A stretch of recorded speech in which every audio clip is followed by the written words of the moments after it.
Good morning. It's a beautiful day here in Amsterdam, Netherlands, and I have a question for you. When I say Amsterdam, what do you think of? Now, I have no doubt that most people think of the red light district, but some might say clogs, some might say tulips, some might say bicycles, and none of those answers are incorrect because Amsterdam is famous for those things. But when I think of Amsterdam, I think of windmills. Now, I know what you're thinking. You're thinking, CJ, what are you talking about, windmills? But Amsterdam is known for these old school 16th century windmills, and I've always been fascinated by them as a kid. So I'm going to head up north, just north of Amsterdam. I don't even know the name of the city, and I'm not going to try to pronounce it because I know I will get it wrong, but I'll put it right here. So if any of you guys are interested in windmills, you can go check it out too. Now, these windmills are 100% authentic.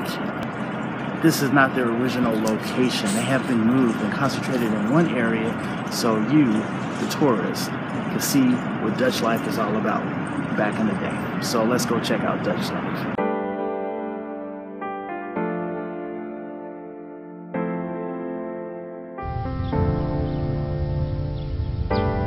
One of the coolest things about Amsterdam, which also goes for many other European countries, is the fact that you can get just about anywhere you need to go via mass transportation.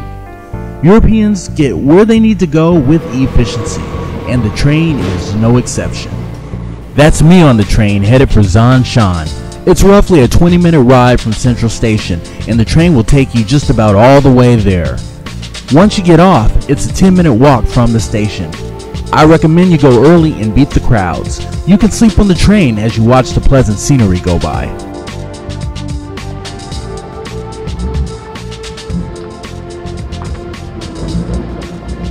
Here's a quick tip for you photographers looking to get some great panoramic shots of Zaanse Schans. Don't go across the bridge that takes you to the windmills. Instead, stay on the other side of the river. There's a pier where you can take some great panos. Afterwards, you can take the ferry across. Just ring the bell to summon the service. It's a quick jaunt to the other side, and the ride allows for some great unobstructed views of the windmills. Once on the other side, say goodbye to the million-dollar homes and hello to green farmlands, windmills, and wildlife. It's easy to tell which mills are in operation and which are not, simply by looking at what sort of activity is coming from the building.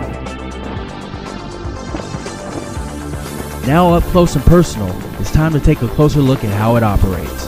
As soon as you enter the mill, you will see that the giant fans on the outside are churning two giant wheels with one sole purpose: to crush. What are they crushing, you ask? Let's take a closer look. Peanuts? Really? Someone constructed a whole building to crush peanuts. That's a whole lot of effort for some peanut butter. Inside the mill, you'll see intricate detail on how everything works, and the second level is just as amazing. You'll see cogs and shafts all cranking, turning, and churning.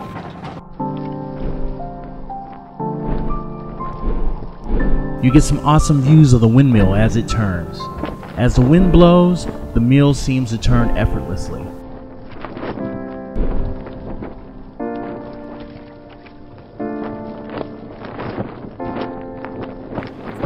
Well, we have arrived, ladies and gentlemen. Actual 16th century old school OG Dutch windmill. This thing is almost entirely made out of wood, and it is just moving. The wind's blowing like crazy, and this thing is cranking. And there's several windmills here, and they perform different tasks. Some make peanut oil.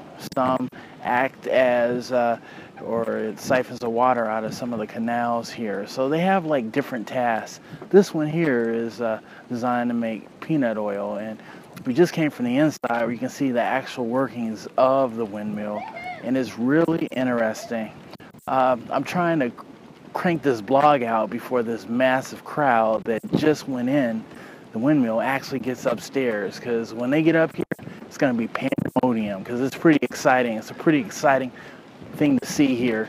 And I think you can see the windmill, the mill actual part of it. I don't know what they call it. I don't know the technical term. This thing is cranking, man. It is moving. To give you an example of how this thing really is moving, you can see that it is clearly blowing. And if this thing was to hit me in the head, although it looks really close, it's not as close as it appears, but if it would have hit me in the head, it would knock me out because the wind is blowing pretty good here, and this thing is moving. So the next time you happen to be in the neighborhood and you're looking for some alternative thing to do besides the usual vices Amsterdam has to offer, go check out some windmills. You won't be disappointed. In fact, you might say you'll be blown away by just how magnificent they are. Good job.